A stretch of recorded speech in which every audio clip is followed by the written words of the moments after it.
Good morning, Gene. Good morning, James. Great to see you, like Same always. here.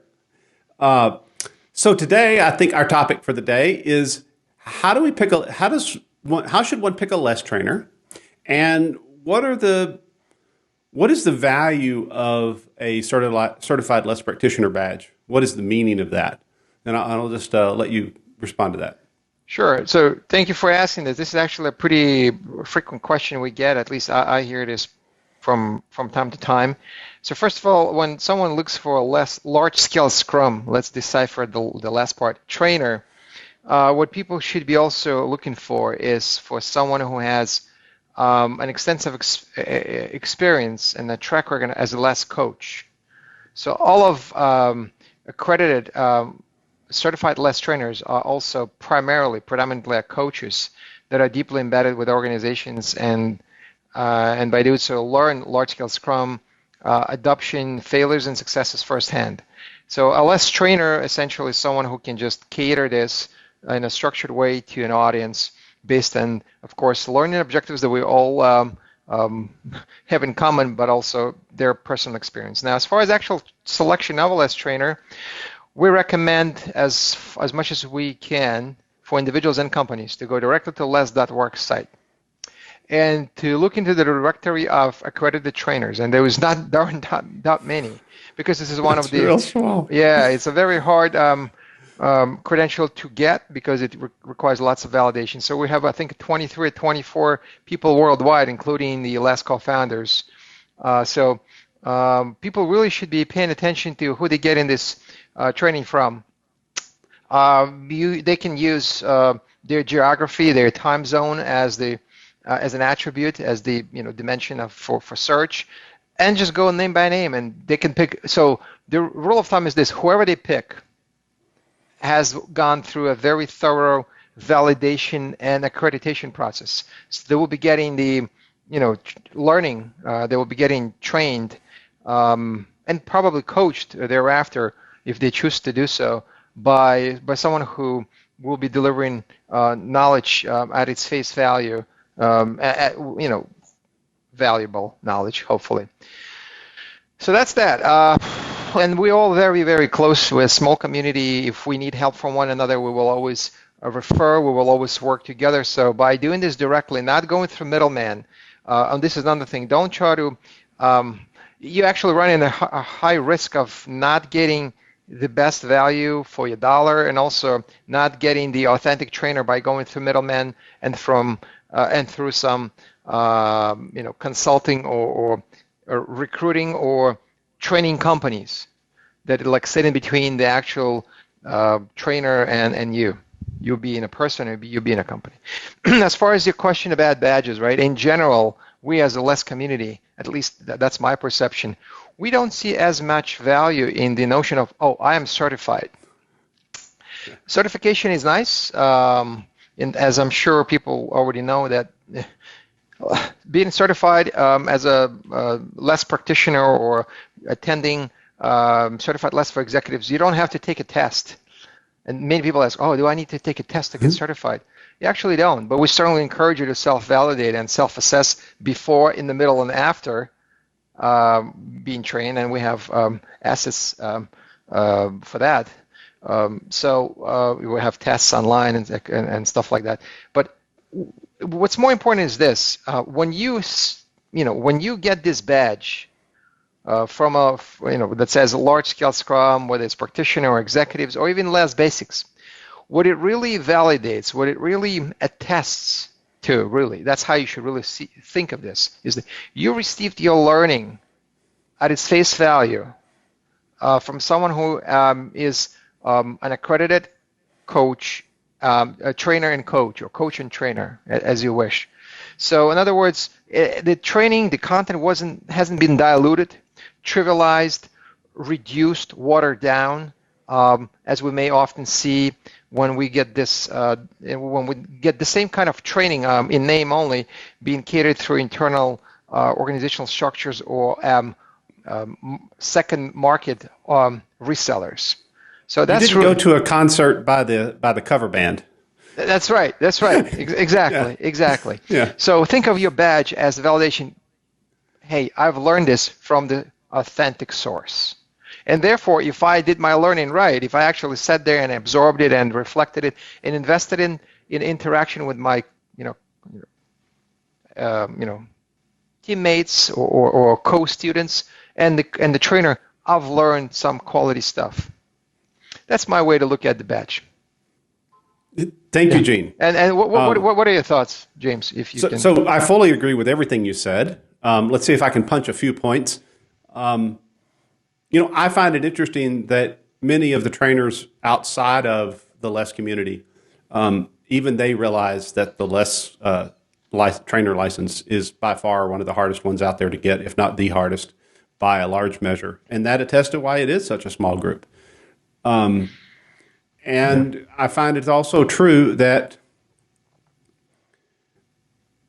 sometimes I think some of the organizations optimize for the in-class experience and how good are they in front of the class doing the canned content. Whereas, although I believe that the LeSS trainers are very good at that, there's not a LeSS trainer that you can't throw into the deep challenges of an actual large-scale adoption going on and them not being able to hit the ground running and not get lost. Whereas some of the trainers, when it get over their head really quick because the depth is just not there. Although they may present some of the content, slicker than I might, but the depth's not there. I also think it's interesting on the structural issues. So not only does the middleman add almost no value just in the course selection, when you get ready to do consulting, which is the natural follow-on from, especially in a private context, from, okay, we just learned how organizational design impacts adaptability, and now do we want to take action and do something on that? If you do, you really want to not have someone in the middle whose real objective is that of a staffing company, which is to take a percentage of the bill rate, but not really deliver value. Whereas for you and I, we didn't go through all this just because of money. Money helps us feed our families, but it takes real passion to get where we are. And just from reputational damage alone, I want to always do as good a job as possible. And when things get rough at a client, and they will, because large changes always get bumpy, having middlemen distorts the information flows, and it's not productive because their real objective is to take a percentage of that money and keep that flowing as long as possible rather than actually make real change. So that's related as well. And then as to picking training, especially within the U.S., it's not a place that LeSS is as well known as it is in some other parts of Europe, for example. That's true. Gene and I are happy to, if you get a group of people together, Gene or I can go deliver a course. But oftentimes, the more impactful choice is a private course because you can kind of control everybody can talk about things that are immediately relevant to their day-to-day work that they're doing because everyone has that context of the own company they come from. And then we can also help ensure that each table has sufficient diversity, both at the table level as well as at the classroom level, to have some really cathartic conversations that might not otherwise happen. And so a private course will always be a better learning outcome, but that's not always practical. So there are times when it does make sense to do public training, and there's some good public training. Yep, I fully agree with what you just said. I can't think of a single thing that I would otherwise try to state differently.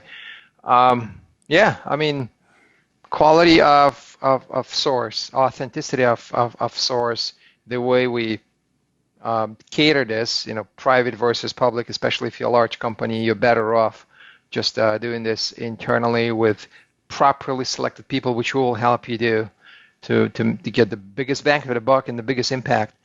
And as we already stated, when it comes to badging, think of this as an indication that you have been through learning, and it came from a more, well, let's say it's humbly, a more credited source, a less trainers and coaches community being a more credited source than many others for the aforementioned reasons, including middlemen and poor selection and silos and lack of visibility. So, and Gene, I think it's also relevant that you and I have each other, and we have the rest of the Less Trainer community. Precisely right. It really is a small community, and we really do help each other.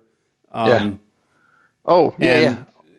So if I have questions, I go out to them, and I know, because I know what I went through to become a trainer, I know that I'm getting good counsel from anyone I reach out and say, oh, I'm not quite sure about this. Let me go ask a few people. Yeah. But the people I'm going to ask, I don't have to vet them because I know what they have been through. And by the way, if I reach my capacity in what I can cater to my client, I will help also you find an accredited. It's not that hard. I'll say, hey, take James, take Greg, take Victor, take Craig Boss. It goes without saying whoever. Yeah. I think we made a point, right? Yeah, I think I'm out. So right. Great. Well, great chatting on this. Yeah. Same here. So this content, we are placing it on the Agile Carpentry channel on YouTube. We're placing it on both Gene and I's LinkedIn post. We're putting it there. We're both putting it in our newsletters. And if you go to Spotify, you can find this on the Agile Carpentry Spotify podcast, and you can get the video there as well. You can also find it on other podcasts, but it will just be audio only. Thank you again for your time, and it's a pleasure talking to Eugene, and hopefully other people will enjoy this. Likewise, James. Thanks. Cheers.